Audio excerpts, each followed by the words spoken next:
And good morning, and welcome to Unfiltered Vision News, bringing you the news unfiltered Monday through Friday, 7 to 9 a.m. Eastern. My name is Dr. Ashaki Noni Nichols, and I will be your host. So, good morning, everyone. Happy Thursday, or as some people like to call it, happy Friday Eve for this week. And next week is Thanksgiving. So, hopefully, everybody is getting prepared because we talked about on this show a mass blackout, as I like to say it. And good morning, Spud McKenzie from YouTube. Thank you so much for joining us this morning. And so, let me know how you guys plan on spending Thanksgiving. Are you going to do Thanksgiving? Are you going to do the blackout? And if you're going to participate in the blackout, people, well, I guess from the flyer that I showed, and Minnesota Vets, thank you so much for joining us on X and reposting the stream.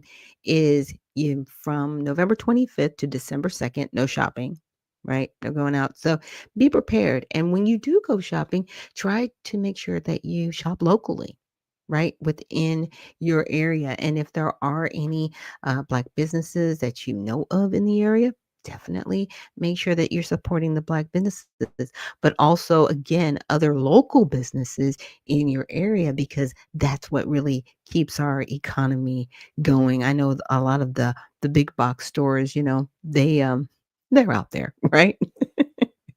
They're out there. But if we could take, 60% of that revenue and put it into the smaller businesses, just think about how many people that they could hire locally, right?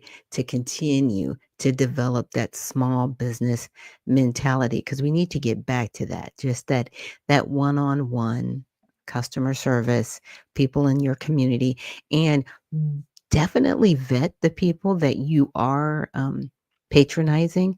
And what I mean by that is, are they actually putting the dollars back into the community so that those dollars circulate before they go out of the community? So if you know that somebody is in your community, but they're taking the dollars out of your community, don't patronize them. That's what I'm saying. And so when we start making more of a conscious effort to make sure that, hey, we want to make sure that those dollars stay in our city, stay in our county. And when we're more intentional, we do better. And Colin Poll 6478 says, "Good morning. I'm the only one here." You're the only one here. I think hopefully there are a few more people because I am live on X, Facebook, and YouTube. So it might look like you're the only one there, but I think Spud McKenzie is in there with you. So at least I got two people on YouTube. But the way that changes is for you could share, like, and subscribe, and that'll put it into the algorithm. So other people that are looking for content like mine will, you know, join the show here, 7 to 9 a.m. Eastern. And then I keep up the replay. I'm trying to keep it up a little bit longer, but not too long, so that I can continue to bring you more content. And so with that, we're going to get into our children's inspirational corner for this morning. Foolish lion who thought he was the strongest and smartest animal in the forest. One day, he saw a clever rabbit and decided to catch him for dinner. The rabbit, being smart, had a plan. He told the lion that there was a bigger and stronger lion in the nearby forest. The foolish lion wanted to prove his strength, so he followed the rabbit. They reached a deep well, and the clever rabbit said the other lion lived inside. The foolish lion looked into the well and saw his own reflection. He roared angrily, but his reflection roared back. The foolish lion was scared and ran away, learning that sometimes pride and foolishness can bring trouble. Yeah. Lessons to be learned. That pride and foolishness. Because we're seeing a lot of pride and foolishness with a lot of people, especially within our halls of Congress going on right now. So hope you guys got a little bit out of that message today from our Children's Corner. And next, we're going to go over how to honor God with our body. So, God, please guard our thoughts guard our mind. God, help me to fix my thoughts on what is true and honorable and right and pure and lovely and admirable. So, I will think about things that are excellent and worthy of praise. God, protect my ears. Help me to listen for your voice. God, help me to be quick to listen, slow to speak, and slow to become angry. God, protect my eyes from sin's damage. God, I make a covenant with my eyes not to look lustfully. God, please protect my mouth and help me to speak life.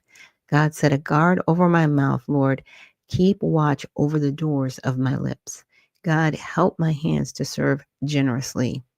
God, help me to do good to everyone and especially to those who belong to our family in the faith. God, please protect my reproductive organs and help me honor you, God, with my body.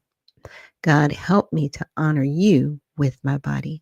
And God, please protect my feet. Help me to walk in your path. God, let your words be a lamp for my feet and a light on my path. So I do hope that that short mantra slash prayer helps us really set the tone for this morning as we get into more of the news and articles that I'm going to share with you. Now, typically, I usually have videos, to show outside of the child's video, but this time there were just some videos that I wanted to share from my X feed. But before I get into that, just to pick up where we left off yesterday with Epstein, right?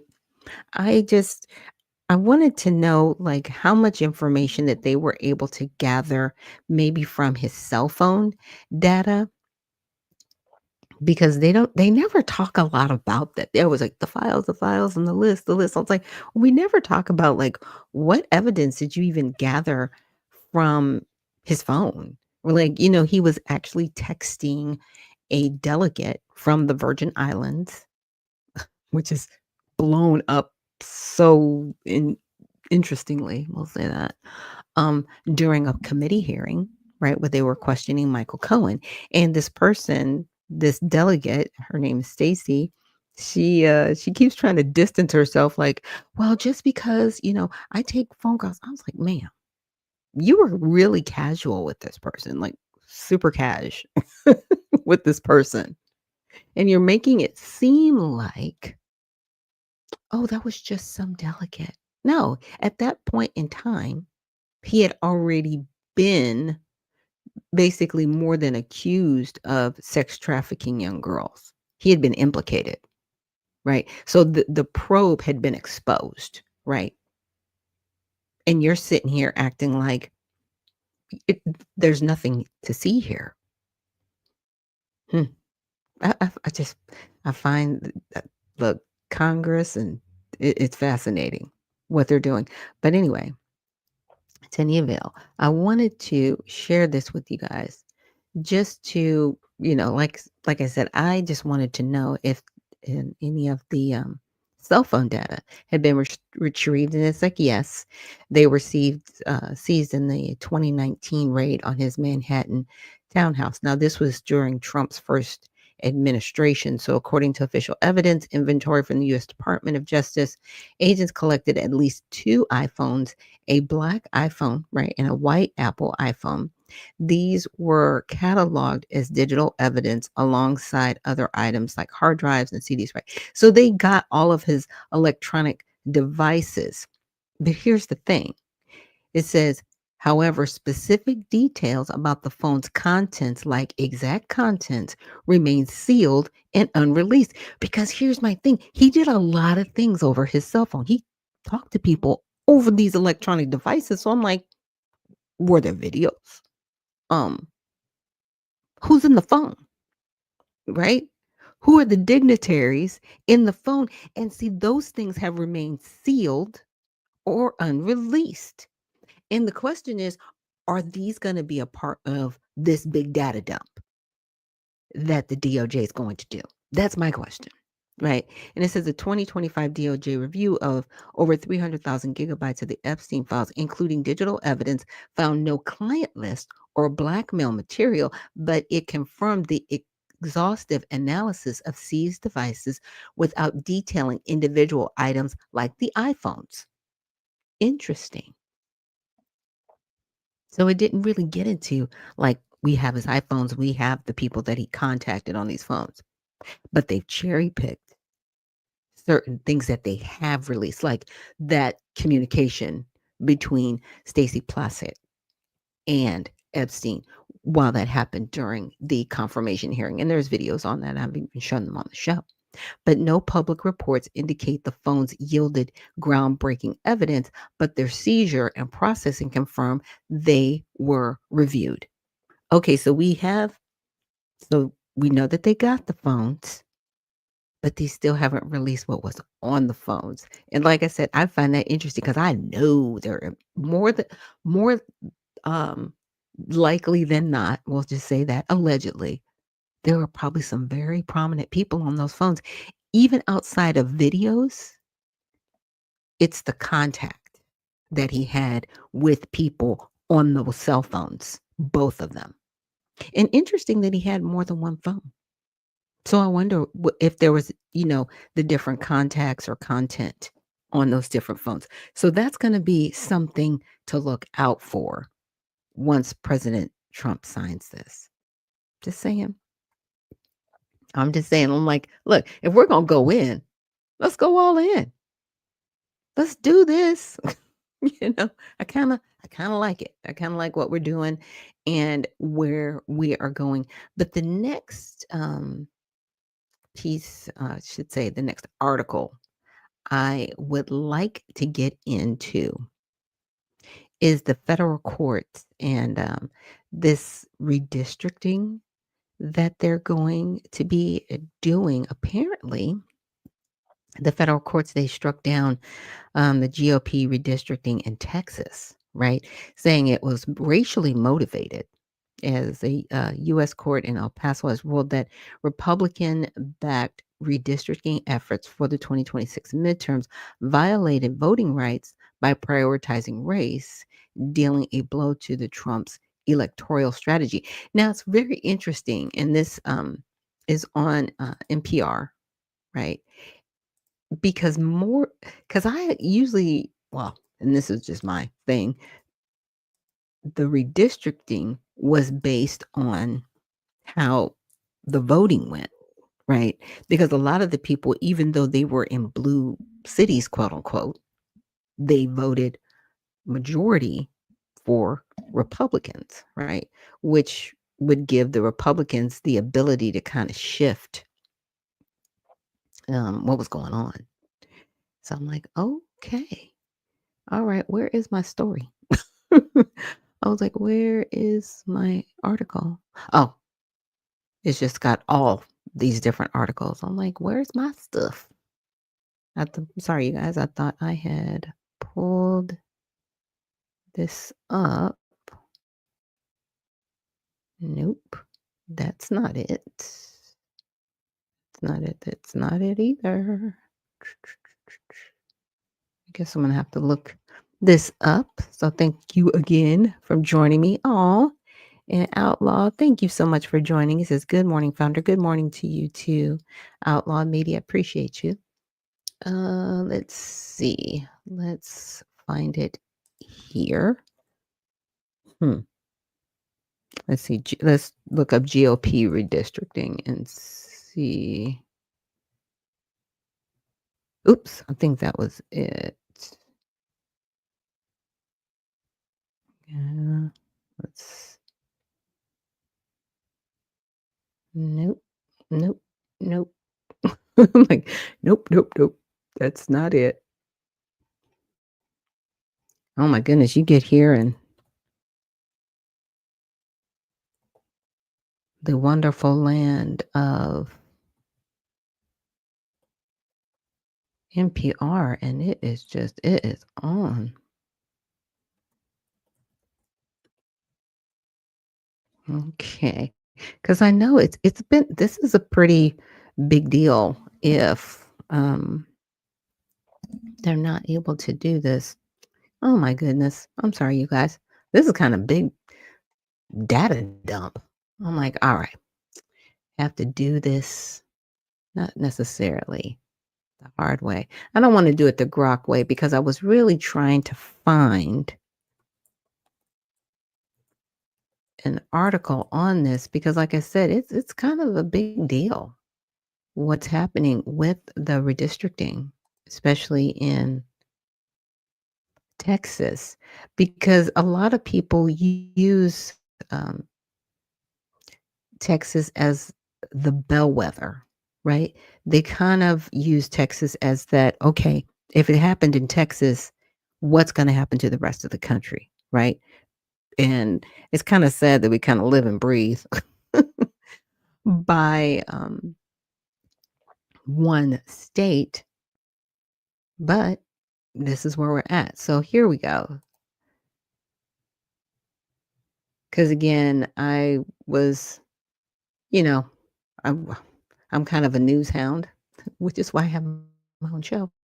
Um, but I was listening to some individuals from Texas, and they just happened to be commentators, and they were saying how disappointed they were with the redistricting and knowing how Greg Abbott himself should know better than to make this racial, right? But it was kind of sad because at the same time they were like, yeah, he's kind of big and if he decides to run again, he'll more than likely win. And I'm like, but you guys have so much evidence against him, right? And reasons to not put him back into office. But it was really crazy how they were just like, yeah, we're just going to have to wait it out. And I was like, wow, that's just kind of defeatist mentality. No, we have to fight. We have to fight for our freedoms. I'm just saying, come on. We got to fight. And if if the fight is for Texas, then I'm going to have Texas grow a spine and say, let's fight, right? So Texas GOP's redistricting setback raises questions for other redrawn maps. Okay. So a federal court's decision to block new GOP favored House map in Texas is raising questions over the fate of other redrawn maps around the country. So my question is, could this affect California? Because they've recently redrawn their maps too. And is that race based? Or is that actually based on geographic data of how people voted? We'll see. So, a panel of federal judges blocked Republicans' bid to use a new set of GOP favored congressional lines ahead of 2026, arguing it was a likely racial gerrymander. The case largely centered on a Justice Department letter taking issue with a handful of majority minority districts in the Lone Star State. Most of the legal challenges faced by other states that have undergone redistricting also revolve around race, but each case represents distinct issues. For this reason, it's difficult to predict how other newly drawn maps will fare in court. It's always fascinating to me how a lot of these political situations end up in court. And then not that the justices are legislating from the bench, but they're kind of drawn into the legislative process, and they shouldn't be. And that's just my opinion. It's like they shouldn't even be here. But because you guys can't actually get your work done and you have to have a referee involved, this is how the justices are drug into this, right? So all of these efforts come with uncertainty, said California Republican strategist Matt Rexroad, a critic of mid-decade redistricting. So I know people are like, well, why this and that? So redistricting typically takes place once we have a census, right? And that census will say, okay, you've got X amount of people. And sometimes they'll have to create new districts based on the amount of people that live there. And I know Marjorie Taylor Greene, I want to say earlier this year, she was trying to put forth a bill. I'm not sure how far it's gotten or if it's even, I know she introduced it. I'm not sure if it's gotten any traction, is where only those redistricting will only be based on American citizens, not for people that are here undocumented, green card, visas, any of those people, right? Unless you are naturalized or a born citizen, right, which makes you legal here in the United States, you wouldn't be counted, right? Yeah, that's where it gets sticky because see, people that are not legal born or naturalized are not supposed to be voting, but they've been allowed to vote in different states around the country, even in Texas, right? Because some of these people, they once they get an ID tacked to an address, they've been allowed to vote. Some people have been given a driver's license where they should not have gotten a driver's license, which again gives them they've been added to the voting rolls and they've been allowed to vote, even though legally they should not be able to vote in any elections. Now, if the census holds true, right, which is actually how the redistricting happens, and in my opinion, and this is just my opinion, no redistricting of any drawn maps should happen until we have a census. It shouldn't happen between elections because it's convenient, right, for either side. It should only be determined once we have a proper census, which is every 10 years. Okay? Because, yeah, let's make it fair. Let's make it even. Stop cheating. Because to me, it's cheating. But the census should only include citizens, not non citizens. Because when you include people who are not actually citizens, it throws the whole map off. Right now, we have what in upwards of close to what 20, 30 million people that are here illegally, not legally, illegally. And a lot of people say, well, they don't make up a large percentage, but they make up enough of a percentage in very concentrated areas that can determine outcomes of elections. And they shouldn't. They also garner resources where they shouldn't because they're not here legally. And those resources aren't going to American citizens like it should. It's going to people here illegally. Remember, people kept saying, oh, you know, they're not getting SNAP benefits. They're not. Yes, they are. They are. And a lot of these mayors and governors were actually lauding the fact that they are sanctuary cities and that they're giving, their residents, not citizens, residents assistance. Yeah, I think this needs to be cleaned up before the next census. And there should be no redistricting until we have that next census. So the Texas ruling is rooted in a July 7th letter the state received from Harmeet Dillon, hopefully I'm saying that right, a California lawyer whom President Trump tapped to lead his Justice Department's Civil Rights Division. DeLeon had gained prominence for championing conservative causes at the center of the culture wars and has now helped Trump remake the division.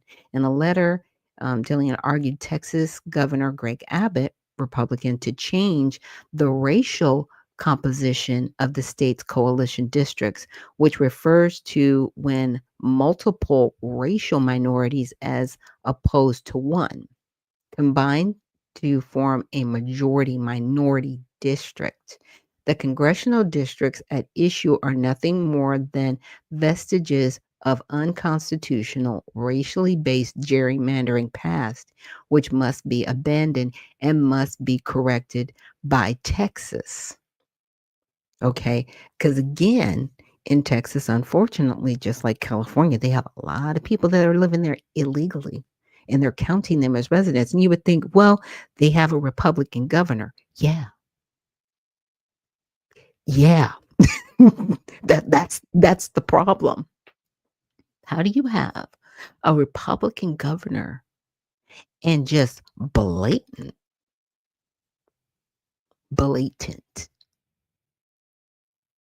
uh, illegals in your state?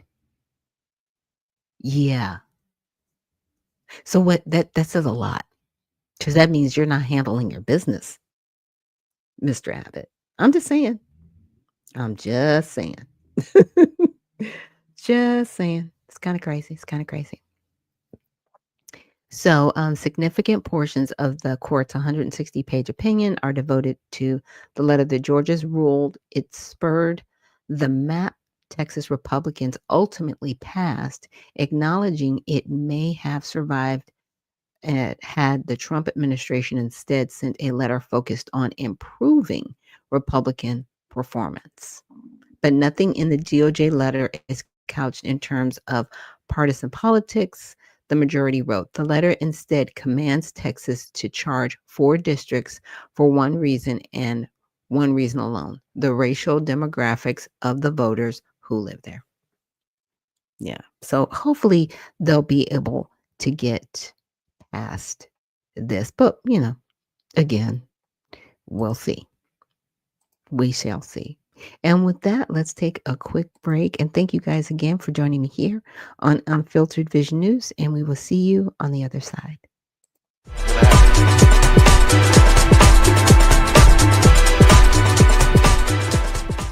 All Sides has created a patented, fair, transparent process to rate the media bias of hundreds of news outlets and writers. We assess each media source and rate them as far left, center, lean right, or far right, allowing you to quickly identify different perspectives. All Sides uses many methodologies to determine bias, including the Blind Bias Survey, gathering people from all parts of the political bias spectrum and having them read and rate articles blindly, without telling them who wrote the article or which media outlet it came from. Then we take the average bias rating of several articles from a given media outlet for our final bias rating. Another powerful method we use is the editorial review. Focus groups of people with multiple political viewpoints who review the works of a media outlet and come to a consensus on its bias. We also look at credible third-party data, including academic research by top universities. Finally, what you say matters. We gather community feedback on our site every day, including hundreds of thousands of votes on our bias ratings. Our final bias ratings aren't determined by these votes, so they can't be gamed or falsified by any group. But we do analyze those votes for input and look for warning signs that our current bias ratings might be off. All Sides is constantly evolving our media bias engine. The more you participate, the better our ratings will be, and the better our news coverage will be. Go to allsides.com to get involved.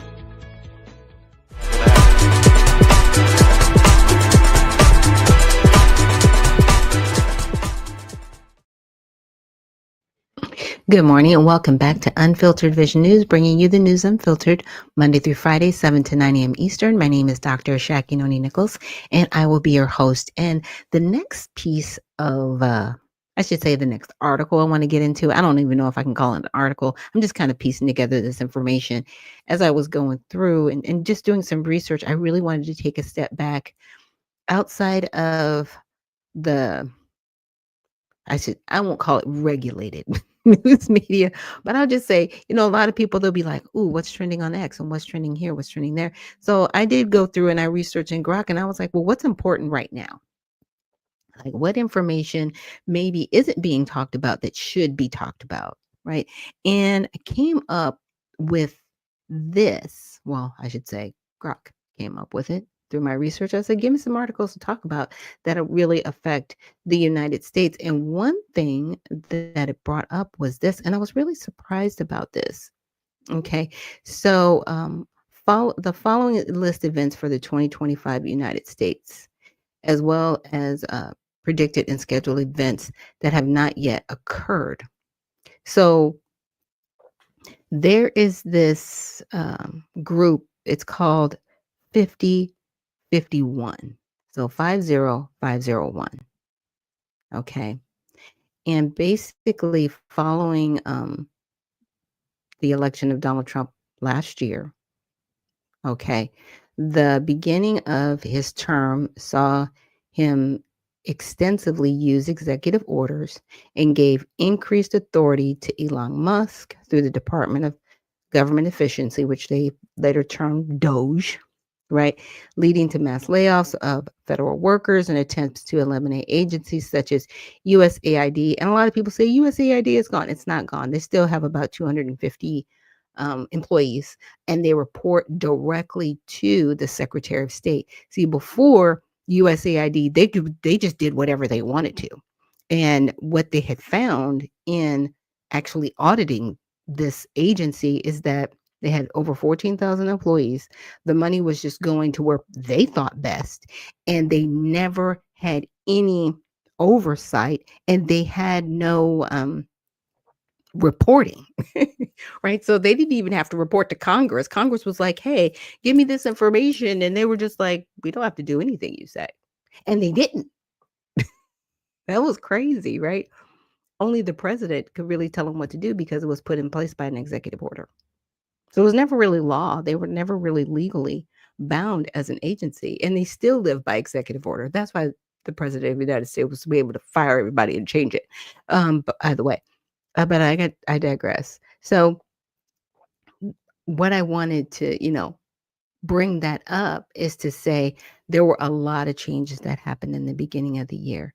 And what this did spread and divulge was you got like the No Kings movement, and then 5051 came out of that. So here's the website, and it's 50 protests, 50 states, one movement. And so you can see in a lot of these pictures that I have in the background says Trump is he's the enemy of the I don't know. It says I don't know if that's economy or whatever. Impeach the okay, and they have Trump's name here. Women's rights are human rights. Okay, so we can already tell who they don't support, right, and what they do support. Okay, so a lot of people here, in my opinion, they support depopulation. They don't want people born, right? They're okay with killing people off. They're okay with mutilating themselves so they can't reproduce. Okay. But that's what we have here. Now they also have a movement of from November 27th to December 1st says we ain't buying it, right? And No Kings is calling for America to stand with striking Starbucks workers. So they say they have a No Kings Alliance. But I'm like, okay, you're kind of doing the same thing that No Kings is doing. On February 5th, I guess that's going into 2026, or maybe that happened this year. 5051 raised our voices. Oh, I can't really look, I can't even see this myself. I'm like, let me make this a little bit bigger so we can all see this.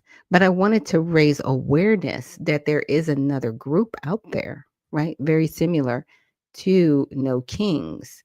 It says their protests were a decentralized, rapid response to the anti-democratic and illegal actions of the Trump administration and its plu plutocratic plu plu wow plutocratic.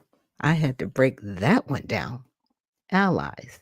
The idea of 50 protests in 50 states on one day was born on R5051 and spread rapidly on social media. In just days, grassroots organizers with any budget, centralized structure, or official backing pulled off over 80 peaceful protests in all 50 states. Since then, the protests have grown over successive days of action. So February 17th, March 4th, April 5th, April 19th, May 1st, June 14th, July 4th, July 17th, August 2nd, and October 18th. The movement has mobilized millions of people and brought together a growing network of organizers and organizations, both new and established. Our movement shows the world that the American working class will not sit by as oh, plutocrats rip apart our democratic institutions and civil liberties with undermining the rule of law. Like, I need to look this up because I'm like, what are y'all talking about? I'm sorry. I gotta research this, y'all. I'm like, what are you talking about? What? Okay, let's see. Define. Yeah, guys, this is how I do some of my research because I was like, this looks weird. Okay, someone who exercises power by virtue of wealth. What? Oh my goodness. So that means if wealth is defined by what you have, you exercise your power or virtue of wealth. Someone who exercises power by virtue of wealth. Wow, mm, that's telling. Because a lot of people who may not have, who may be in a certain, you know, I guess, demographic financially, they are exercising power by virtue of their wealth.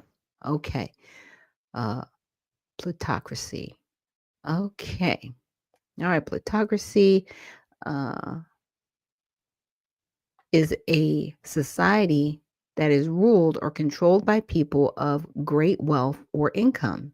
It can be considered a specific form of oligarchy, okay, where the ruling few are wealthy. The first known use of the term in English dates back to 1631. It is not rooted in any established political philosophy. Okay, so this is their philosophy that they're going by. Because I had to look that up. I'm like, what are you talking about? And what's hilarious about this to me is a lot of the people that they support are getting rich off the backs of the American people. So what are we talking about? What is it? So are you going to disavow most of the Democratic and Republican Party? Because they're right now in Congress, you know, insider trading and writing legislation to benefit them so they can make more money. So what are we talking about? Because they're definitely throwing their weight around on both sides. I'm not absolving any either party. They're all involved in this. If that's your rationale for what you're doing, this always comes back to bite people in the butt. Because who are we talking about? Who are we really talking about? Really? By virtue of wealth? Okay, I can bring up a few people. I mean, everybody likes to go to Nancy Pelosi, but there are other people that have benefited far beyond her. Far beyond her. Okay. So we can't we can't point fingers like that. I mean, we can, but that's just weird. Just assuming that because people have money that they're going to use their power in a negative way. That's all I'm saying. And that's your assumption that that's what's happening. But this is the mentality of these people. They say as plutocrats rip apart their democratic institutions and civil liberties while undermining the rule of law. So who are we talking about? I know you're trying to put all of this on Donald Trump, but you can't. Because then your argument is failing. Because a lot of the people that you support, if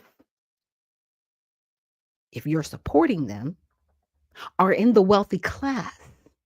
And they just so happen to be members of Congress on both sides. So you can't just point at the Republicans because you're mad, because you would also have to point at the Democrats that are doing the same thing. And that's when I just throw out that term that a lot of the Democrats were using while Vice President Harris was running for president. Y'all are just weird. And look at the map. Like, what are we doing? Is anybody going here for this? I don't know if you guys can really see this brightly, but the rainbow belongs to God. God gave it to us as a sign that he would no longer destroy the earth with water. And you tried to capture it, so to speak. and use it for degenerate behavior. Yes, it's degenerate behavior. Your sexuality has nothing to do with anything. What you decide to do behind closed doors is your business. It's nobody else's business. And stop trying to get us to buy into it. Stop trying to get us to um, be okay with it. I don't care what you do as an adult behind closed doors. Leave babies alone. If you decide that that's what you want to do, that's fine. But I don't have to agree with it. Just like you don't agree with heterosexuals. You know what I'm saying? You've decided you want to do a different thing. Okay, do that behind closed doors. But stop trying to use things that belong to God to support your degenerate behavior. And I'm going to call it degenerate. You can call mine degenerate. I don't care. Leave it alone. Stop trying to get us to accept something sexual when God made it as a sign that he would no longer destroy the earth with water. But yes, this is the 50 states, 50 protests in one day. So if you guys hear about 5051, this is them. Okay? This is what they're doing, and they're calling for the whole Starbucks ban. But this is interesting because we I had gotten something earlier and it was called blackout. But now they're also participating, right? Pause this. We ain't buying it. Pause on shopping from major companies that are enabling this administration. They're enabling the administration. Interesting. Interesting. Wow. Okay. Like, I'm just saying, we were doing the blackout, just in our household because, they have Black Friday every year. They do this all the time. And my whole thing is we need to intentionally buy small to support our local economies. Oh, sincerely, Lawless, thank you for joining us this morning. Our hostess in the stream. She says, good morning, founder, and good morning to you too. So, this Thanksgiving through Cyber Monday, let's make our dollars count. We're asking Americans to hit pause on shopping from major corporations. Okay, well, I guess this is something that we agree on. But my whole thing is don't do it just between what do they call it, Black Friday and December. We're trying it from December 25th to December 2nd. There's a December 7th to December 1st. I'm like, no, instead of just doing it now, just make it a lifestyle, right? Make it permanent because the big box stores do not care. And you think they're the only ones that are enabling the administration? Really? I don't think so. They're not the only ones. They're not the only ones. Hmm. But, maybe this might get the attention. Oh, so we're looking at Target, Amazon, Home Depot. Okay. Full blackout. Don't buy anything from Target, Amazon, Home Depot stores during this week. Use the time and money to connect with those you love and rediscover what matters. Okay, so for some of us, I'm just saying buy local. For those of us in the Black community, let's circulate our dollars within the Black community and make sure that those people live in the community that you live in so those dollars are circulated, right? Redirect spending, skip the companies undermining democracy. Just we live in a republic. Hilarious. Shop small, local, or with businesses affirming our humanity. No, we're not doing that. See, that's always hilarious. Affirming. Stop that. No. Shop with businesses that are local, that support your community, and the people that live in your community. And join the music pledge to be a conscious consumer, amplify, spread the word, share the message in conversation and online. Okay, so they have their whole toolkit, but here's some of the places that they're focused on avoiding. Now, see, I would avoid Home Depot because, they support illegal immigration. Look, they've allowed day laborers for years, and they know those people are here illegally. With Amazon, right? They're just a behemoth within themselves. Okay, we're going to avoid Amazon. Target, another big box store. But amazingly enough, and interestingly enough, why isn't Walmart on here? I mean, I'm sure Walmart's part of it.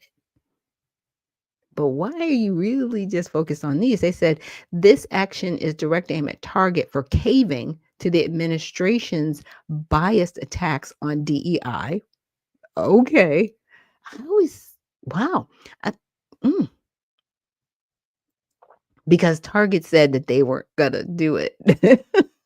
They weren't going to do DEI anymore. So Home Depot for following and colluding with ICE. What? They're not colluding with ICE. People just know they're there because they've been there. Duh. Oh, weird. Um, to kidnap our neighbors on their properties. Stop that. Nobody's being kidnapped. A lot of those people that are being that you say are being kidnapped, they actually have deportation orders that they did not abide by and avoided. There are people that have been lived here illegally for over 20 years and are proud of it. Okay, I don't want to hear that. And Amazon for funding this administration to secure their own corporate tax cuts. Oh, yeah, it's about business.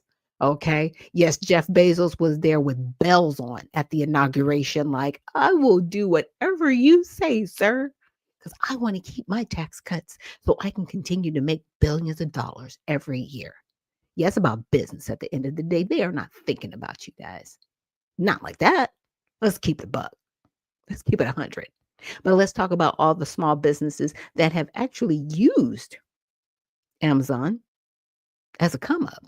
Because we have to remember, Amazon is nothing more than a large aggregate search engine. It's basically like Google for people who own businesses. That's all Amazon is. Amazon is not a grocery store. They bought Whole Foods, right? So people could still buy because Whole Foods was basically going under and it saved Whole Foods, by the way. Anybody listening? But Amazon has actually created people who've been able to make millions of dollars as small businesses using that search engine because that's all Amazon is. Now they got into Prime and they have, what is it, Kindle and Amazon Music. And so they've, you know, well, I said broaden their portfolio to make more money. But at the end of the day, all it is another Google for shopping. Amazon just makes a portion of the money. They're just facilitating. That's all they are, is a facilitator. And they've made money being the middleman.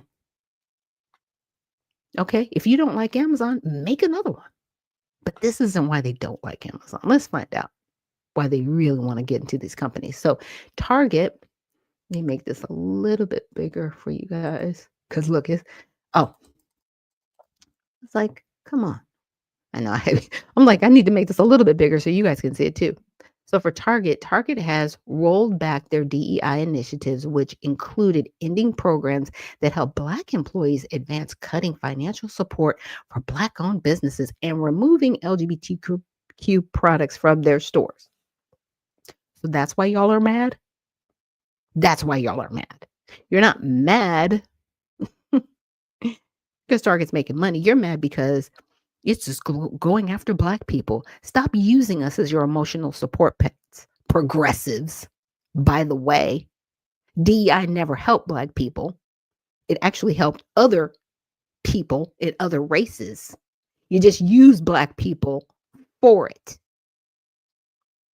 So let's just clear the air on that one. And removing LGBTQ products from their stores. Yeah, because you were gearing that stuff towards children.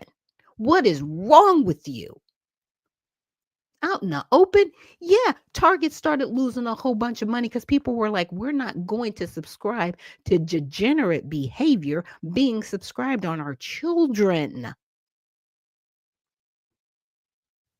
Yeah. I'm doing the blackout too, but see, I have been shopping at Target for a long time because beyond that, there were other things that they were doing that I just really didn't like. So I was like, you know what? I'm not messing around with Target. I'm out. Now, Amazon holds a monopolistic position in the market, contributes to dangerous working conditions for its employees and drivers, and CEO Jeff Bezos has donated over 1 million to this administration. Yes, he has.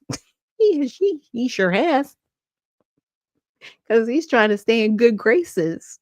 So he keeps his tax cuts so he can continue to kind of own the postal industry because he does use the United States Post Office and they get huge breaks on postage, okay, by doing this. They've had that bulk partnership for a long time. But again, like I said, Amazon is basically a Google for sellers. That's all it is. That's really all it is. People utilize Amazon to make money. And Jeff Bezos gets a piece of that. And it just so happens it's one of the main sources that people go to find sellers for products that they want. You don't like what Jeff Bezos, you don't like Amazon? Make your own. Make your own. Find people that subscribe to whatever you're doing and make your own quote unquote Amazon and build it up. That's all he did. He found a niche, and the niche was, oh, people just want a place to source what they want and find the best price for what they want. The problem is some of the lowest price things that you find on there are aggregated from overseas, right? And they do sometimes will have the lowest prices on Amazon, and that's who you're buying from. And they've kind of gotten around that by basically having some of their warehouses here in the United States, and they procure that within Amazon. So they're still selling it the cheapest, and you're getting it from the warehouse here, even though it's from overseas. And a lot of people, actually, Americans, have made millions of dollars and become millionaires by sourcing and utilizing the suppliers from China, repackaging it, and selling it here in the United States. Yeah, it's business. Okay. Again, if you don't like Amazon, fine, make your own or just go direct. But dangerous working conditions, well, they're getting rid of that. Trust me, they're trying to figure out all the robotics. So all of those people that don't want to work at Amazon, that's fine. You're going to be replaced by robots pretty soon. So y'all going to have to figure out something else to do. Logistics workers. And trust me, there's more work that's going to be coming to the United States. So I suggest you bone up on, technology in all aspects and trades, which, robots can't do yet. Figure it out. Stop complaining. Stop whining. Because, if you're looking for any sympathy, you've come to the wrong location. I'm not here for that. Sorry. Now, with Home Depot is allowing ICE agents to illegally detain and kidnap laborers from their stores. The laborers in our communities are not able to look for work safely. Well, guess what? They're here illegally, and they shouldn't be able to look for work safely. They need to be deported. So, at the end, if for me, what I'm looking at here is you support illegal, degenerate activity. You are not about actually wanting people to be successful. Okay. You can't have success supporting illegal activity. You got to let it go. Now, a lot of times people like this will say, well, the Trump administration, they're doing all these things illegally. Point it out to me. Please point it out. What are they doing that is so illegal? And then you want to get up in your feelings. You want to divert from the conversation. It's silly. Stop it. Business is business. Get out of your feelings. The illegal hiring has hurt Americans for a long, long time. And it's going to continue to hurt, especially the Black community, because that's where a lot of these people are dumped. And I'm not saying that facetiously. They are literally dumped into predominantly Black communities until they are able to create a majority minority and take over that community, and Black people move. I've lived it. It's what they do. So progressives, stop it. You are a cancer on this United States. That's what I'm officially naming you. You're a cancer. You don't care about freedom. You just care about virtue signaling. Period.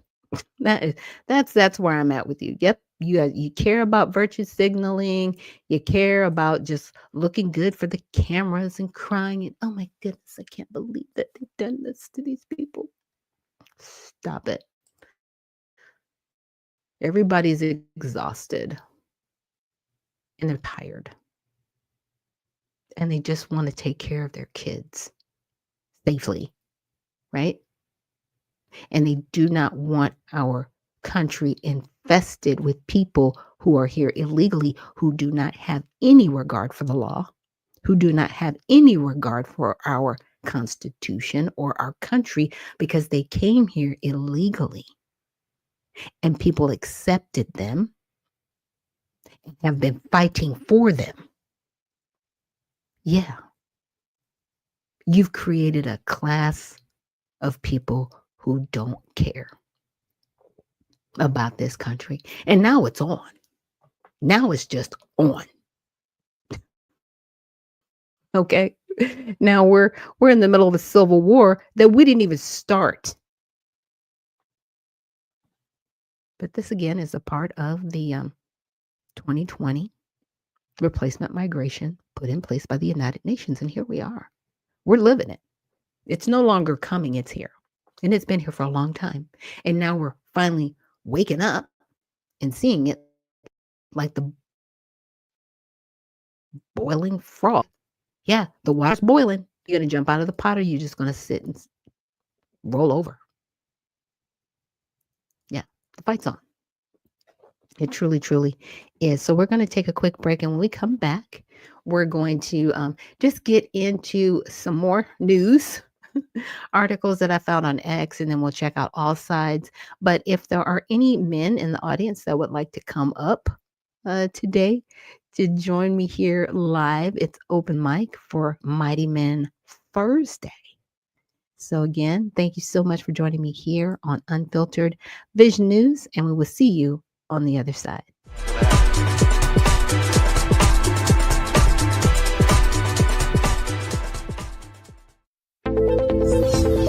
The browsers of today are broken.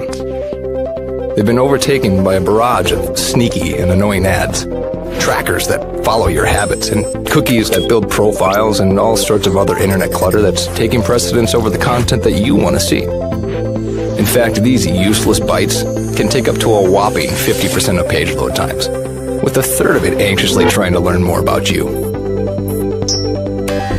To make matters worse, some ad blockers are even letting ads through when large advertisers pay them. But do you really want a leaky ad blocker? It's because of these very reasons that we developed Brave, a new browser that kicks internet crud to the curb and makes it faster, safer, and better to surf the web than your current browser. With Brave, everything you need is built right in. We integrated technology that automatically blocks trackers, annoying ads, and shields everything that can cramp your style and destruct your privacy. With it, you can expect increased speeds nearly 2 times faster on laptops and up to 4 times faster on mobile. And unlike any other browser, Brave allows you to support your favorite publishers with automatic micropayments, so it's a win-win for you and your favorite sites. To top it all off, Brave is open source, because we truly believe it's our web and we need to fix it together. So ask yourself this question. Do you want a web browser made for the internet of today? If so, try Brave. It's faster, safer, and ad-free.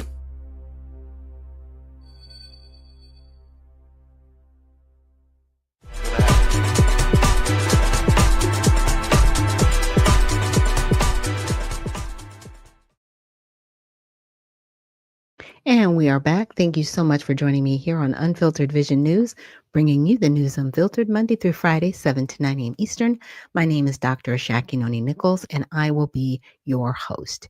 And so now let's get into some news that I have on X. Let me see if I do this correctly. There we go. Got to make sure the audio's on. Okay.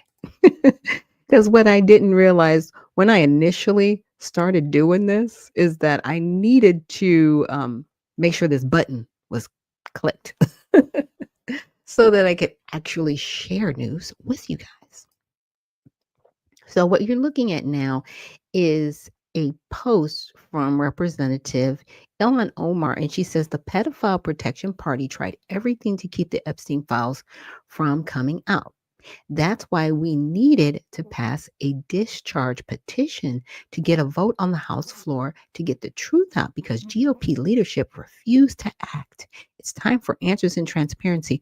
Well, what everybody keeps pointing out is so fascinating. From 2021 to 25, the Democrats were not fighting to get the Epstein files released. Not at all. And if Trump was in the files, why weren't y'all pushing for this then? You had the House, you had the Senate, you had the executive branch. You had all three branches. Like you keep, pointing out the GOP has. All three branches, get it done. Okay. But you did nothing. You sat on it. And there were even three Democratic judges that tried to block this, citing innocence. People are innocent. We gotta block them. We can't release this. Not to poke at Pam Bondi, but she's crying the same thing. Is it the people that are innocent that you're trying to protect, or is it the pedophiles that you're trying to protect? Because I find it really fascinating that this representative here is decrying pedophilia when it happens a lot in the Islamic culture. A lot. It's a part of their practice, actually. It's disgusting.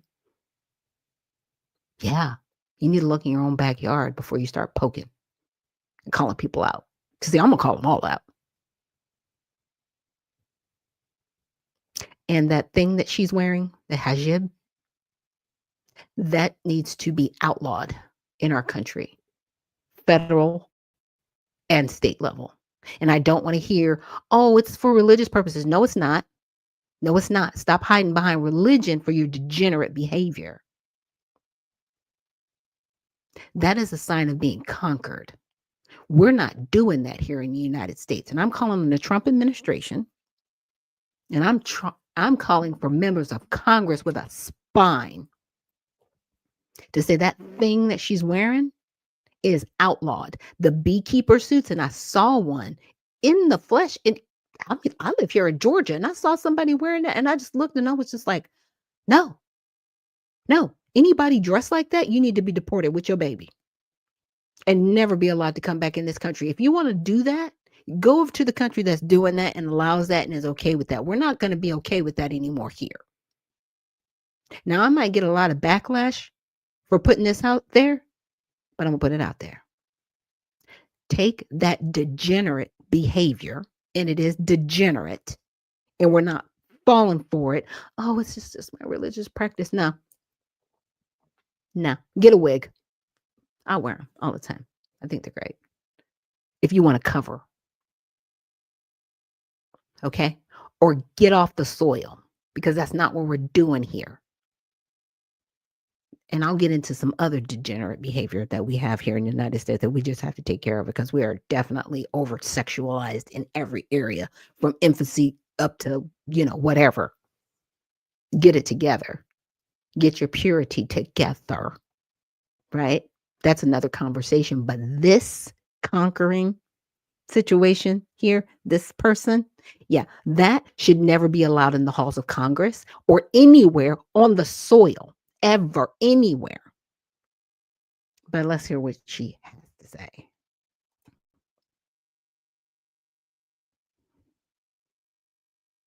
Tom Emmer has been a huge part of what I call the pedophile protection party. They've done every single thing possible to make sure that these files on Epstein were not going to be released. Yeah, they did everything possible. Okay, so did your party. All right, now we're going to get into Plaskett. Okay, this is one I was talking about earlier. And yeah, let's hear what she has to say. Let's take it back. No, I heard recently from someone that I was seeking advice from him. Let me tell you something. I don't need to get advice on how to question anybody from any individual. This exchange, Mr. Epstein sent a text message to the gentlelady from the Virgin Islands. He brings up Rona, keeper of the secrets. And who's he referring to? Rona Graff. That's a Trump assistant. And Plaskett responds, Rona, question mark? Quick, I'm up next. Is that an acronym? So she wants to know what Mr. Epstein wants her to talk about.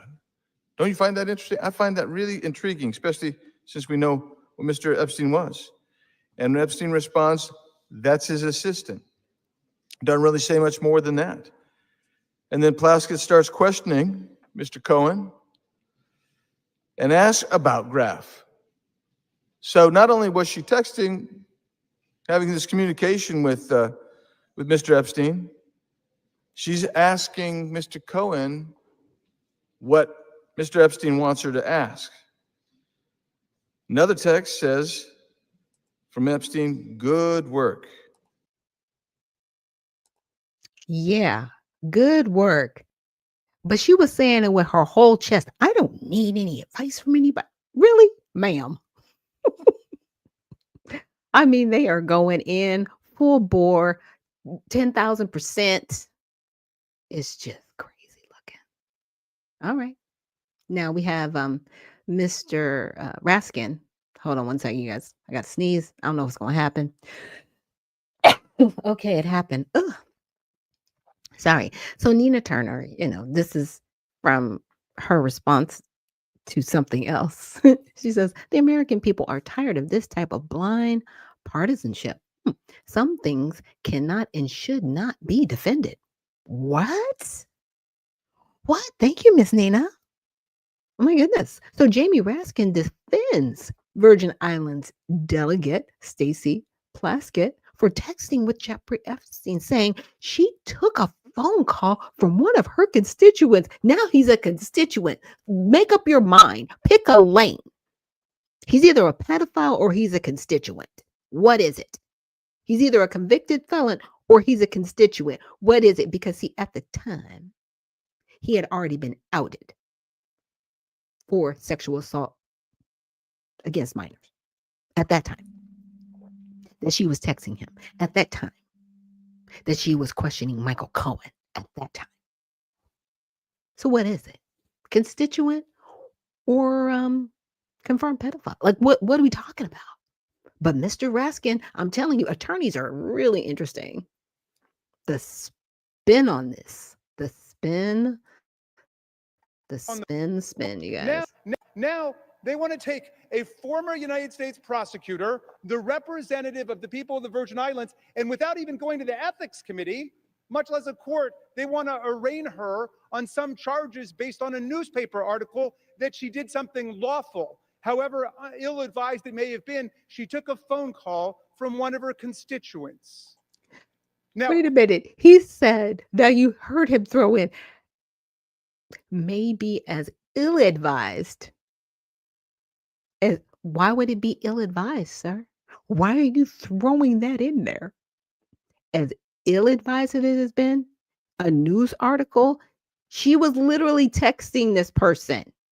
This isn't hearsay. She did it. It's confirmed. But that's why I brought up the cell phone records. I'm like, so y'all are cherry picking these cell phone records. Who else was he talking to? Right? Because there was also another quote unquote exchange between Epstein and somebody else that was trying to pinpoint Trump at the time when he was in Mar-a-Lago for Thanksgiving in 2017, associating him being in proximity of Epstein. So they were both in Florida at the same time, in South Palm Beach at the same time, but they weren't together at the same table. But people are trying to make that juxtaposement. So you've got the records, but you're not releasing everything yet. And see, that's what I want. I want to see, like, what else is in there.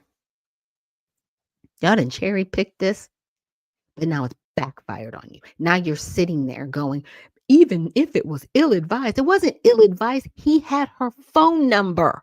He sent her a text message and she responded. It wasn't like she had him blocked. It wasn't like this was her assistant's phone. It was her direct phone. What? See, it's this stuff. It's this stuff. I'm like, really? Stop it.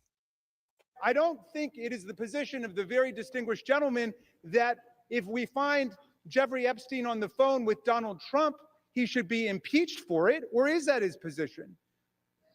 Is his position that anytime Jeffrey Epstein got somebody on the phone, and he got a lot of people on the phone, that person is suddenly guilty? That sounds like guilt by association. That sounds like collective guilt. Now they want to take. But that's what you guys all have. That is exactly what you are doing. That's exactly what you've been doing, Mr. Raskin, with Trump. Because you said before this person was arrested for assault against children, he was hanging around with him at all these parties. What did he know? Blah, blah, blah, blah, blah. Trump went to the FBI. That's why Epstein hated him. Okay? Or didn't like him. We'll just say he didn't like him. Because he was messing with his money. He was messing with the people that he was trying to, get blackmail on. He was messing up his game. Trump messed up his game. But then you guys gave Trump death by 1,000 cuts by association. You've been trying to entangle Trump into Epstein's world, and everything that you keep finding out are other people that are entangled in his world that are a part of both parties. By the way, they're Democrat and Republican Party. And then I came across something else, and I want to look this up. If you guys would indulge me for a moment, I want to say, are there two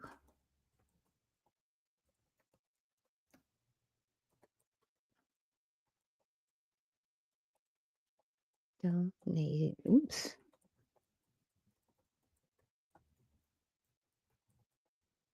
Because somebody brought this up. Apparently, there are two Epsteins. And some of the donors, right, are being, I should say, not intermingled, but they both donated to the political campaign. So yes, there is evidence of at least two individuals named Jeffrey Epstein who have made political donations to U.S. politicians, though a vast majority of high-profile scrutiny has focused on the late financier and convicted sex offender Jeffrey Edward Epstein, who died, in 2019. The other appears to be a separate, unrelated person with the same common name, whose contributions have occasionally led to public confusion or misattribution in media reports, right? So we know the financier, we know that he donated $139,000. That was that Epstein, right? The convicted pedophile that everybody keeps referring to. Now, the other Epstein, right? Likely a different individual, a separate one, possibly a New York-based real estate professional, has made smaller, more recent donations that have been conflated with the financier in some coverage. This distinction emerged prominently Lee, in a November 19th, 2025 exchange during a House hearing where Representative Jasmine Crockett referenced donations from somebody named Jeffrey Epstein to highlight Republican ties. And, the coverage that I did yesterday, I was like, yeah, there were Republicans that took money. W took money from him. There were some other prominent members of Congress that took money from the convicted pedophile, Jeffrey Epstein, not this Jeffrey Epstein. And that's why she put somebody. Because, see, what it does is it absolves her of guilt. And she knows what she's doing because she's an attorney. And she knows she can conflate all of these things on the House floor because under the speech and debate clause, she's not going to be held liable. And that's the disgusting part about some of these attorneys being in our Congress, because they know how to lie to the American public and they know they can. That's the disgusting part about some of these politicians that we have in office. And that's the things that I talk about on my show because I want you guys to be informed. That's what she said, somebody. Yeah. Because in case she's wrong, or in case somebody comes after her for defamation, she'll be like, oh, speech and debate clause. Speech and debate clause. Yeah. Interesting, right? So recipient Representative Lee Zeldin, a Republican in New York, a Trump ally and 2022 gubernatorial candidate, that's somebody that you brought up, an amount and timing, 1,000 in 2018 to the Zedlin's congressional campaign and 3,300 in 2021. Well, that would be interesting because he was dead. He kind of died in 2019. He kind of died. He kind of suicided himself. He wasn't alive during that time. I guess we weren't looking at timelines. So Zeldin's response, he clarified that this was not the financier, stating the donor was a local supporter uninvolved in Epstein's scandals. Zeldin emphasized no personal ties to the sex offender and noted the contributions were publicly reported and no red flags at that time. Okay. The Epstein's giving appears limited to Republican causes, contrasting the financier's Democratic lean, right? The name overlap likely stems from Jeffrey Epstein, right? Being a relatively common name. Multiple LinkedIn profiles exist for professionals in finance and real estate. No evidence links this donor to crimes or the financier's work. But again, if people come after her, she will cry speech and debate clause. She will cry all kinds of stuff because all she's trying to get out there is a talking point. But when people go back and they look at the timeline, they're going to be like, wait a minute. If he died in 2019, how was he able to give him money in 2021? But she'll go back to the $1,000 in 2018. Even though that at that time, he was prepped to be put in a prison. So I don't know if his assets were even available to be, if he could access his capital to make donations, right? You got to do your research. Like I said, I find some of this stuff interesting and fascinating and wow, just the cojones. I'm not going to go over this because this is something I want to look more into because it's very sad. What happened apparently, there was a woman and her children and they were corralled in Chicago by some young people. And that's all I have to say about it. I want to look more into it before I get into it because sometimes when these things flush out after public outcry, you find out that there was a lot of other things going on underneath. That's all I have to say to that. Now, I want to look and turn to Hakeem Jeffries, still on the Epstein thing, right? Apparently, Hakeem Jeffries, he is, he's on the Epstein email, which I did review with you guys. He says, I have no recollection of the email. I never met him, know nothing about him. So this was 2013 when this alleged email occurred. 2013. So just know in 2011, some of his information was released and it was out there in the public ether. Okay. Because the FBI had outed him as someone who was sex trafficking and he had pedophilia ties. Okay. In 2011. So 2013, he's still out walking the street, right? He still has access to his finances. 2013. And he is bankrolling, not completely, but he's, up to $139,000. He's donated to the Republican and Democratic Party. Okay. Individuals in both parties. Because that's what people do when they want to access power and have congressional members on their side. This is what corporations do. This is what people of prominence do when they want to basically have an inside tracker vote. They will bankroll these congressmen and women who will do their bidding. Okay.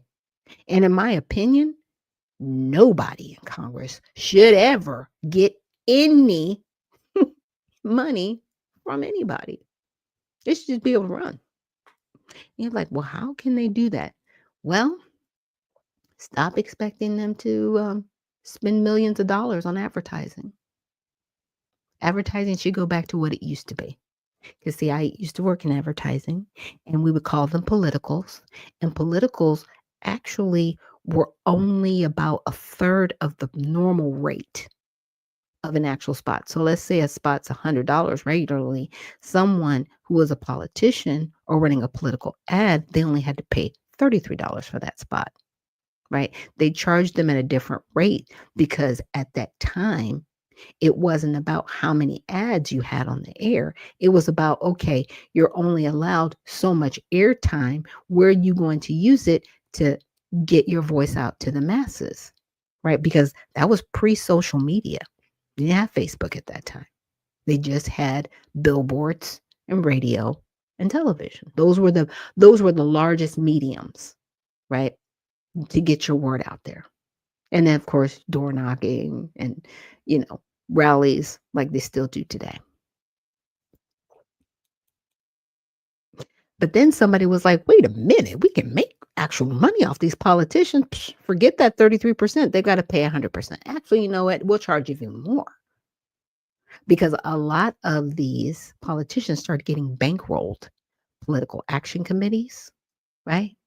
Bigger financiers who could donate on larger amounts. They started using things like Act Blue. Okay. And I say like Act Blue, before Act Blue, they were able to basically flood the zone, what they call dark money, right? Where you don't even have to divulge who's supporting you. And these people are bankrolling your campaigns. Those are the people that you're answering to. Those are the people who are buying your vote in Congress. We need to dial this back, because people that are in Congress are not there to support the American people. They're there to support themselves. And it's something that we need to say enough. Enough. But let's get to Mr. Jeffries. In a bipartisan way. Well, let me ask you about you, because the White House has been highlighting an email that I'm sure you've seen today that Jeffrey Epstein got in 2013. They say it shows you were soliciting money and dinner from an Epstein. The email was not sent from you. It was sent from a political consulting firm called Dynamic SRG that says, we are thrilled to announce we are working with Congressman Hakeem Jeffries. Shoot us an email or give us a call if you would like to get involved. What's your response? Do you recall that email being sent to Jeffrey Epstein from that team? Yeah, of course, I have no recollection of the email. I've never had a conversation with him, never met him, know nothing about him other than the extreme things that he's been convicted of doing. And that's why, I'm just strongly supportive of the effort, backing the survivors to make sure that everything can come out, whatever is in those Department of Justice files. So you never got a donation from Jeffrey Epstein or anything like that? Certainly not And just in a bipartisan way. well, let me ask you about. He actually did, and he didn't return it. I'll put allegedly on there so I don't get in trouble. Allegedly. He did get a donation from Jeffrey Epstein. And the event that they're talking about happened in 2013, and Barack Obama actually happened to be there as well to support Hakeem Jeffries in his run for the House of Representatives. 2013. Yeah, up and rising star. This dude. Like, all this stuff is going to come back to bite them in the butt. And see, with him, he can't claim speech and debate clause on this because he's actually on CNN, which is a media outlet. There's some places where they can't claim speech and debate. Like, a lot of these people just need to go to prison. Just go to jail or leave office, because this is an embarrassment. Like this, I think, I don't know. Let me guys know in the chat.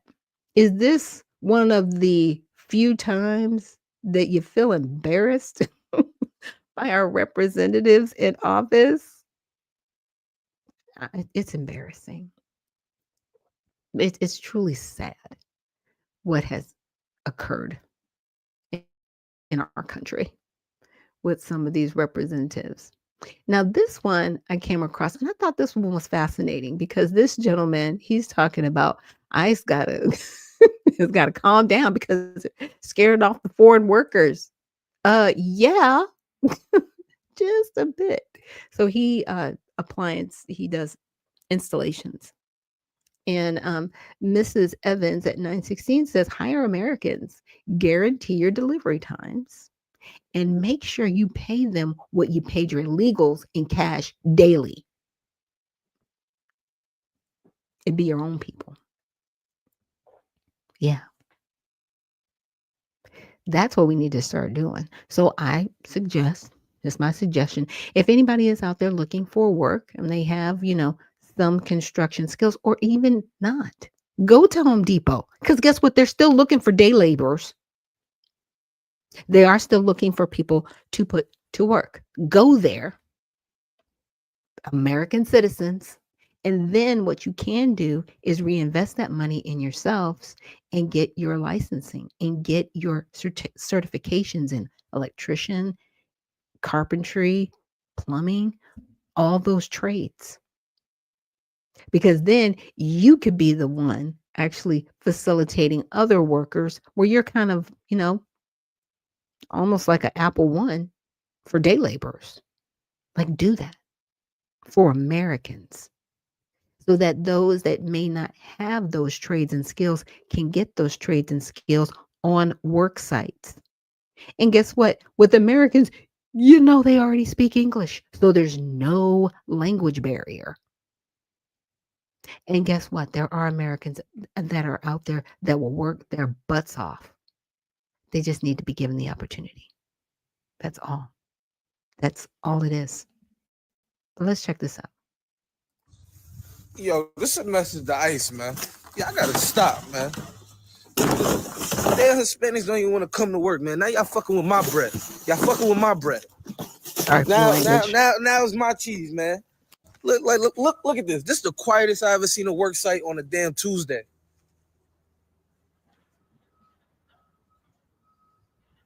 No nails, no hammers, no screws, no banging. Like, come on, take a walk with me. Look at this. By the way, I'm an appliance installer. We gotta drop our appliances off, right? We supposed to install them and we make commission off installations. Only thing we get to install is this. And that ain't no damn money. But wait, it's not fully installed because no outlets, no countertops, no trim for the gas line, and again, no outlet. Word to me. Now y'all playing with my damn bread. Shit. Like ain't nothing done. Leave them alone. What? Yo, this is a message that There's nothing done. Leave them alone. No, this should be like the poster child advertisement for, hey, Americans, ICE is doing their job. You can now apply and get work at these job sites. Let's go. Right? A simple plug. Let's go. Let's get this done.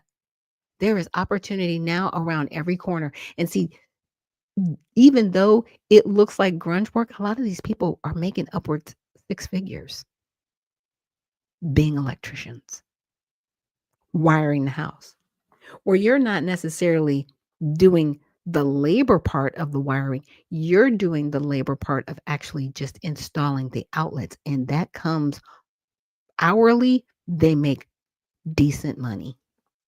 Like I said, almost an upwards of 6 figures. They make like, I would say close to like $50, $60 an hour, maybe. So they're making good money.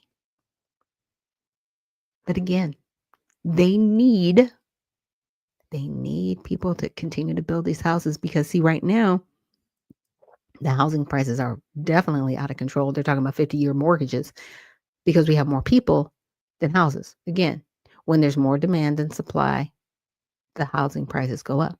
But if there's more supply than demand, those housing prices go down because they want to fill those slots. We need to get people off the soil that don't belong here, that are here illegally, that are disproportionately messing up our economy. They need to go back to their places of origin and figure it out. They're just coming here for a better life. They even need to figure out a better life in their hometown because they didn't come here legally or properly. And then they wanted to have a whole bunch of babies and live off of welfare. And you want to call Black people welfare queens. Stop it. Stop it. I'm just going to call people what they are, freeloaders and criminals coming over here and getting on welfare. You are freeloaders and you are criminals. And the people facilitating that are even worse criminals because they know you shouldn't even be getting those resources. Just saying. I'm going to keep it 100 and call it what it is. Horrible. So with that, we're going to take a quick break. And when we come back, we're going to, get into some news from all sides. So thank you so much for joining me here on Unfiltered Vision News. We will see you on the other side.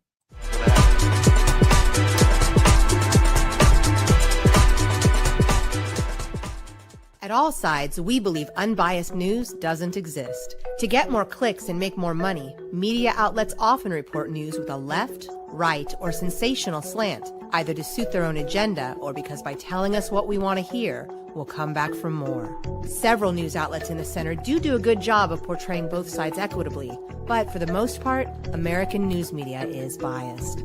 Bias isn't necessarily a bad thing. The key is to get multiple perspectives. But making matters worse, social media and internet search results are heavily filtered, showing us the most popular opinion or results that match our preferences and make us happy.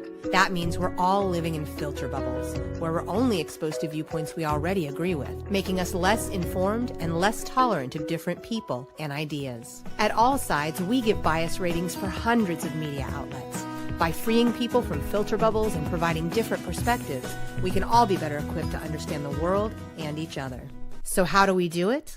All Sides has created a patented, fair, transparent process to rate the media bias of hundreds of news outlets and writers. We assess each media source and rate them as far left, center, lean right, or far right, allowing you to quickly identify different perspectives. All Sides is constantly evolving our media bias engine. The more you participate, the better our ratings will be, and the better our news coverage will be. Go to allsides.com to get involved.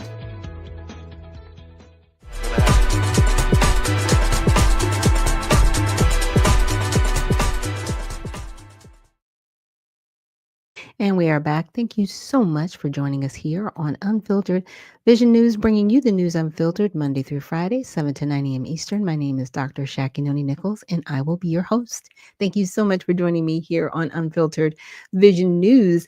And we're going to get into some All Sides. And again, thank you for joining me here.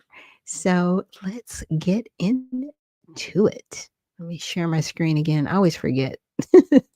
So I'm like, if I share a particular window, I have to go back in and bring it down and bring it back up. Guys, it's me. It's like I'm the producer and the host and just look.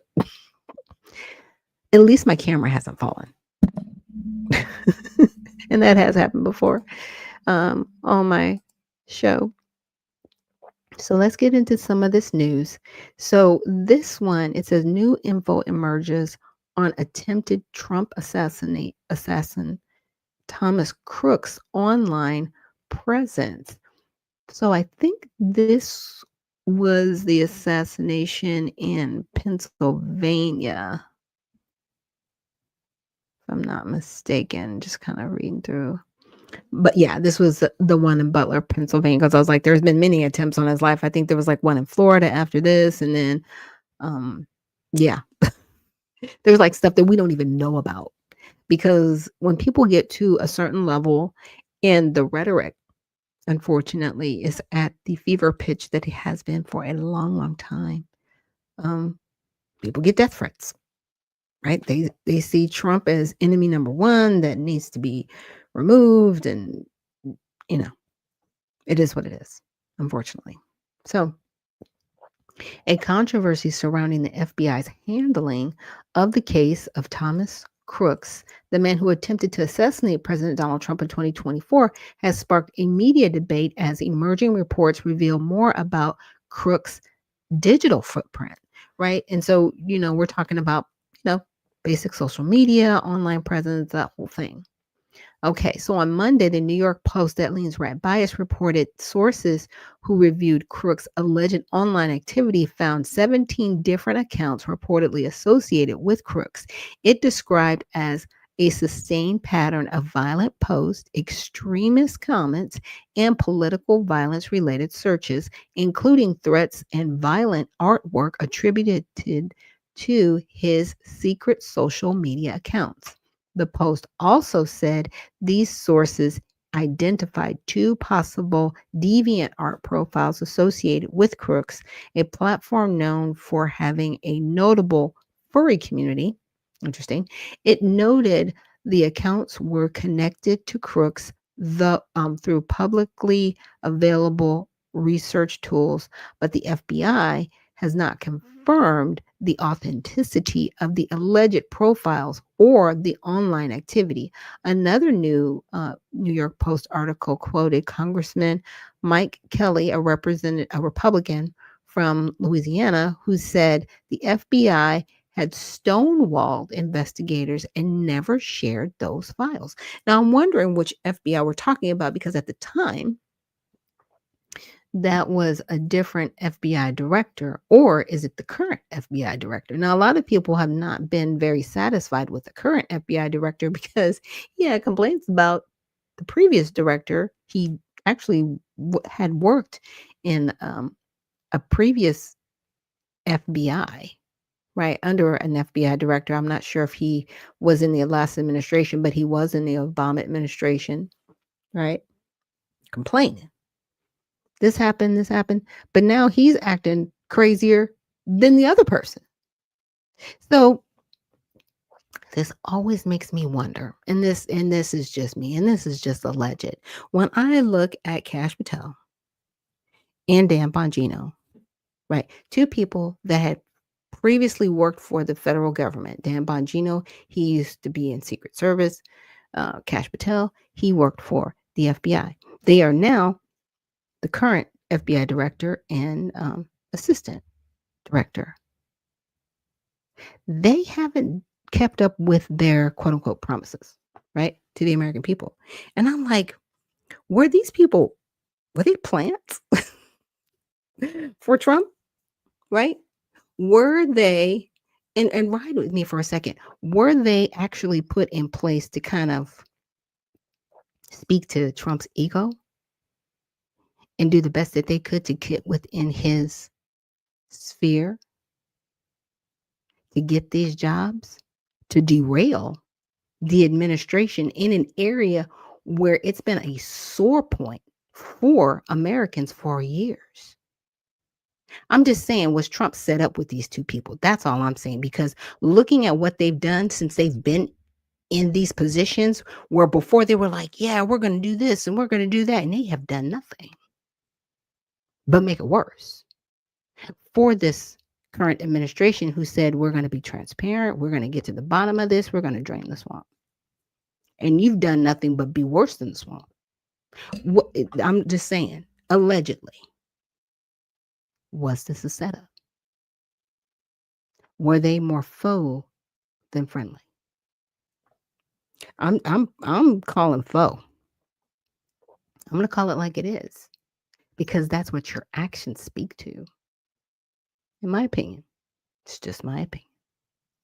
Now, Tucker Carlson, in a recent video, a commentator, he challenged the FBI's public statements claiming he obtained social media posts and files purportedly tied to crooks, such as items from his Google Drive and YouTube that he argues show violent discourse. Carlson accused the Bureau of withholding information from Congress and the public. FBI Director Kash Patel rejected Carlson's allegations. Now, when someone outside of the FBI can aggregate more information than you can, and you're the FBI and you can get anybody's information, right? You can just cry Patriot Act and get anybody's information. Really? Like I said, this is a lot about who these people are.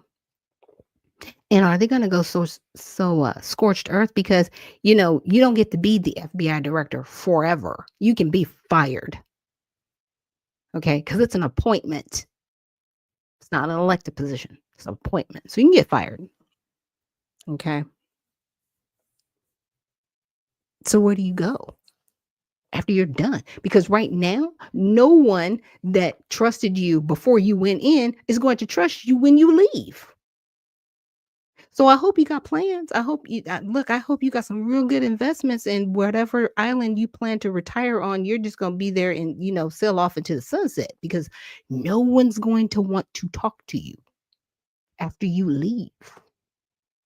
So all that stuff that you built up, trying to be, such, yes, and we're going to help, and okay.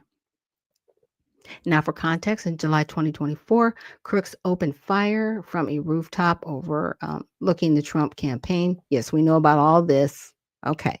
So it also said that the investigation, it's involved more than 480 personnel, 1,000 interviews, 2,000 public tips, and a seizure of 13 electronic devices.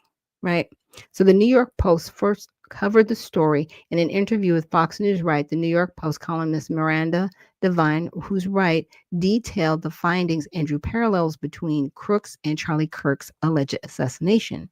Tyler Robinson, who also reported to be part of the furry subculture Desert News, which is center focused on the assassination attempt and the FBI's efforts in the investigation, including claims that crooks' cremation following the assassination attempt seriously dampened progress in investigations.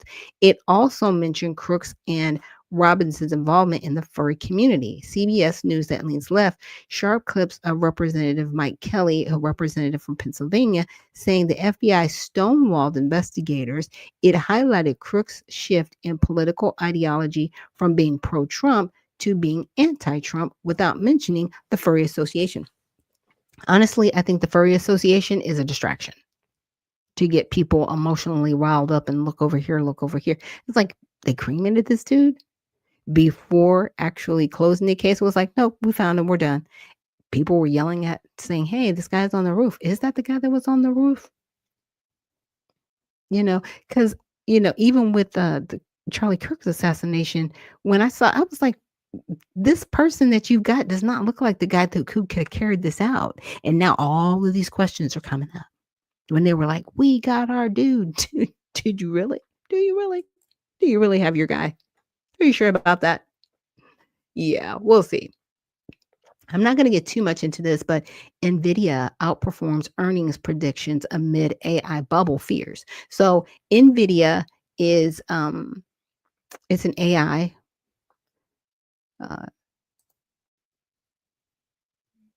chip, and a lot of our congressmen and women have invested in NVIDIA, so I would definitely check it out. I think it should still be under 300 per share. Let's check it out. NVIDIA. Yeah, look, it came up. NVIDIA stock price. Let's just see. Yeah, because there's a lot of our congressmen and women who are invested in this. I usually go to Yahoo Finance because it's easier to read. Oh, yeah, still under $200. So let's go to Yahoo Finance. Like I said, I like Yahoo Finance. It's a little bit easier to read. I'm not a super Yahoo person, but I like their layout. I should say that. Just waiting for it to come up. Thanks for joining me here on Unfiltered Vision News. But yeah, okay. So it's a 186.52 per share. So hey, if you got $200, get at least one share. Because here's the thing: what if it goes up to $2,000? Right? The money, it just keeps going up, and it keeps going up. All right. So very cool about NVIDIA. I like it. I like the fact that they are getting it. Okay. So, yeah, NVIDIA powers through as hog shrugs off bubble concerns. Yeah, they are talking about an AI bubble and will it explode? And guess what? There's always going to be ebbs and flows, rises and there's always going to be a bubble. But here's the thing. Are you going to be there at the right part of the bubble? Right? So let's just say you buy the stock. It bursts and it goes down to like $80 per share. I'd buy more. You're like, but it burst. It went down to $80 per share. Exactly. Because what's going to happen is the next time it goes up, it's going to be double what it is now. So right now it's at like 186. It'll be over 300 when that drop happens. So you can look at it now. You can buy now. You can wait. But buy it when it drops because it will drop. This is like Bitcoin. I was telling somebody else about Bitcoin. I was like, yeah, buy it when it drops. Come on. Buy it at the drop. Because when you buy it at the drop, it's always going to go back up. AI is not going anywhere. Okay.